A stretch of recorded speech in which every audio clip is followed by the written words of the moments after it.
Hello, my name is Douglas Bloch. I'm an author and a depression survivor. Welcome to another edition of One-on-One with the Depression Counselor. The title of this video is called Love Can Heal Your Brain. In a previous video, I talked about how a man's love for his dog prevented him from committing suicide. Today, I want to share two other stories, and the first one is my own. I talk about the story at length in the video Healing from Depression Naturally. But essentially what happened was I was suffering from an intractable depression. I was getting no relief, and suicide seemed to be my only option.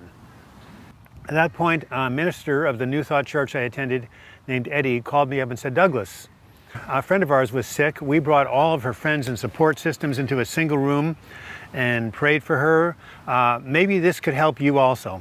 Why don't you invite your wife and your best friend and your social worker? We'll get together with some ministers.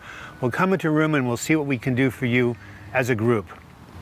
So on July 17th, I showed up, and sure enough, 12 people were there.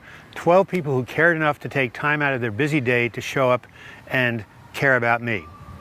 I created a vision statement of my healing, passed it out to each of the members, and they decided that for the next 30 days, they were going to sit down and recite that vision statement every day and think of me as whole and well. Now, when I left the meeting, I didn't think anything remarkable had happened. As a matter of fact, the next day I even felt more anxious. But 72 hours after the meeting ended, I woke up, it was a Thursday morning, I'll never forget it, and the black cloud of depression had lifted. So had the agitation. Within 30 days, most of my symptoms were gone, and within 90 days, I was completely healed. Now, what happened here? I wasn't on any new medications. I didn't take any miracle drugs, yet clearly there was a difference between before and after. I believe it was the presence of the group energy, the combined group of people praying with me as a collective somehow stimulated a healing energy that healed me body, mind, and spirit. Another story of the healing power of love that took place during the same period concerns a message that was given to me by my wife Joan when I was in a really bad way. The message was written on a card called "Love Itself is the Healing Power," and it was given to me on Christmas Day. Although I could not foresee it at the time, these words were truly prophetic, for love surely did lead me to my healing.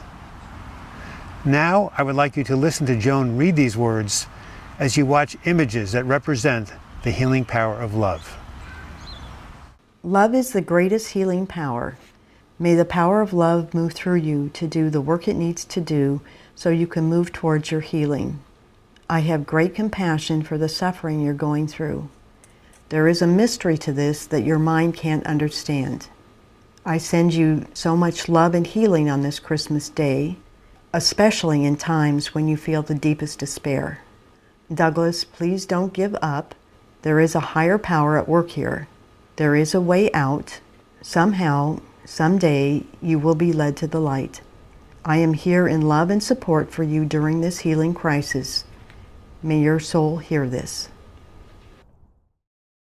Now these and other similar stories give evidence to something that scientists call neuroplasticity. That's a fancy term meaning that the brain can rewire itself.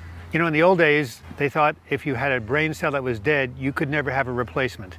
Now they know that the brain can grow new neurons, which means new pathways can be laid down, which means the old traumas can be erased, and new patterns of health and well-being can replace them.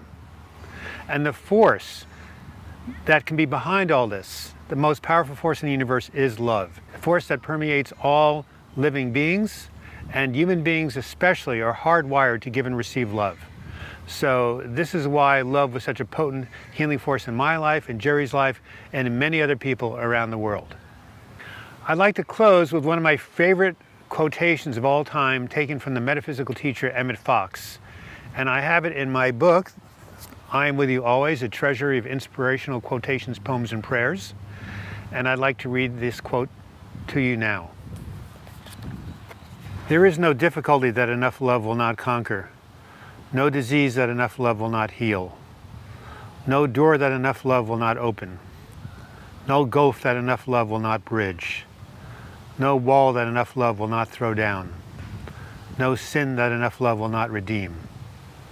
It makes no difference how deeply seated may be the trouble, how hopeless the outlook, how muddled the tangle, how great the mistake. A sufficient realization of love will dissolve it all. If only you could love enough, you would be the happiest and most powerful being in the world. That was by Emmett Fox, and all I have to say after that quote is, ain't that the truth? I hope you enjoyed this video. This is Douglas Bloch, and until we meet again, I wish you the best in your mental health recovery. Thank you.